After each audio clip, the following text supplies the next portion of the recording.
Okay, so this round we get to see a bit of the opposite of a not great matchup with me not having the best hands. I think this hand is acceptable. Um, I could easily be wrong. Call me out if it isn't. But I think any pump spell or any blue land makes this hand very, very good. It leaves me with, if I remember correctly, it was like 8 fetches, 3 drops. Crop rotation also does it. It's like probably like 2 draw steps to hit over half of my deck, something like that. So I was okay with it, especially because any pump spell is immediately a turn 2 kill. So our opponent suspends Visions, Weak Listener Elf, and I know this is going to get rough. So Decay hits. We play Elf in Dryad Arbor under the logic that I don't want to get my... If I play the Nexus and he Lilianas, I didn't feel especially happy with that interaction because I wanted to make sure all of my Infect guys actually lived as much as possible. Um, I'd rather Liliana has to eat a Dryad Arbor than an Infect creature, basically. But it does cost me the ability to attack into these guys next turn a little bit. But not really because, well, we'll see.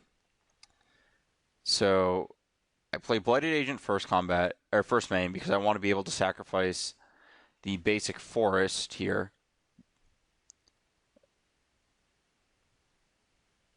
to get Pendelhaven to pump my guy. Also, let me leave with Days for his force. See, the problem though is that this Ancestral Visions is taking down real fast, and we don't have him dead immediately. Him gets us a bit, hitting our Trop.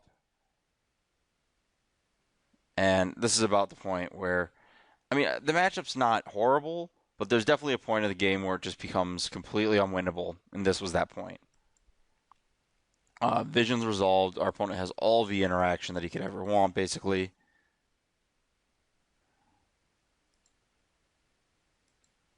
And you'll see things kind of just fall apart quickly. So Thoughtseize takes the Berserk. We don't have a castable spell.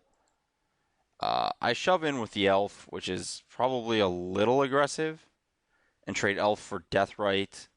My logic is kind of like, yeah, I have another Elf. They're expendable. I guess they kind of are at that point because they're not going to get through.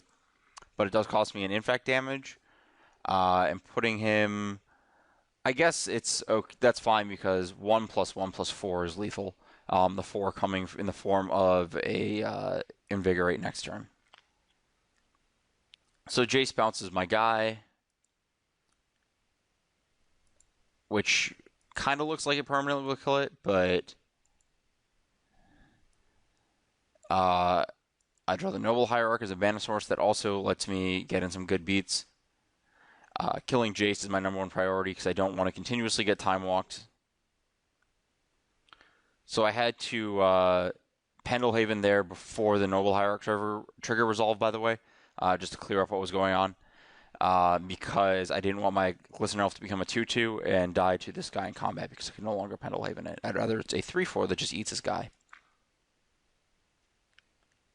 So multiple Tarmogoyfs means that the clock is on real fast. We can start working through some combat math here.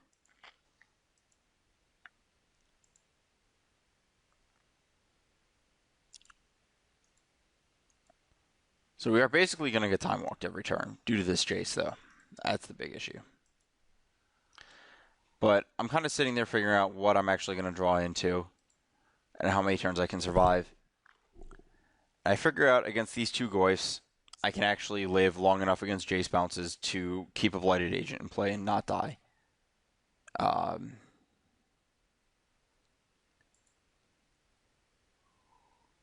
Because every turn he has to leave a guy back to block is a thing. So if I didn't have to leave a guy back, or if he didn't have to leave a guy back, I would basically immediately die because it would be 5. These would attack. I'd replay the agent. He'd bounce with Jace, and then like on the second attack, I have to chump, and the next attack they're both lethal, and I only have 1 blocker.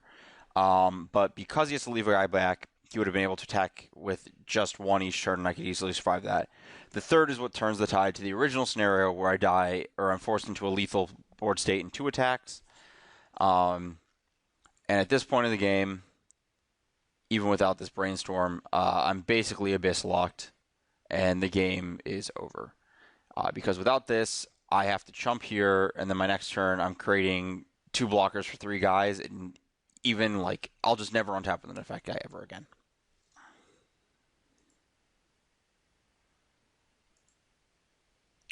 So this game, in retrospect, I think I may have overestimated how bad this matchup is, but my opponent definitely did have a lot of it, a lot more than I'd expect.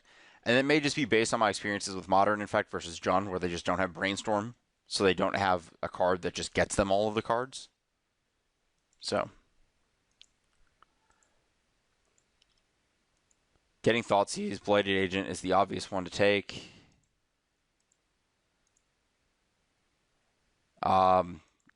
My logic here is that I want to Zenith with Vine's Protection.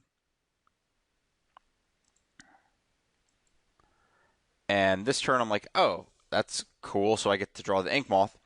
And then from there, I get to Zenith for Noble, which is once I animate this guy enough to go Invigorate, Pump with Vines. Vines as a counterspell backup, effectively, to kill him in 1. And I figure the longer the game goes, the worse this gets for me. So that's my line. And he has the card that punishes me, which is Wasteland.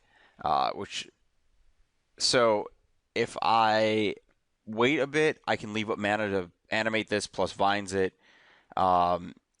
If I go for another Infect guy, I just have another Infect guy. And it's just bad. So I also lose 2 Vines to this Chim, so I have no actual creature protection.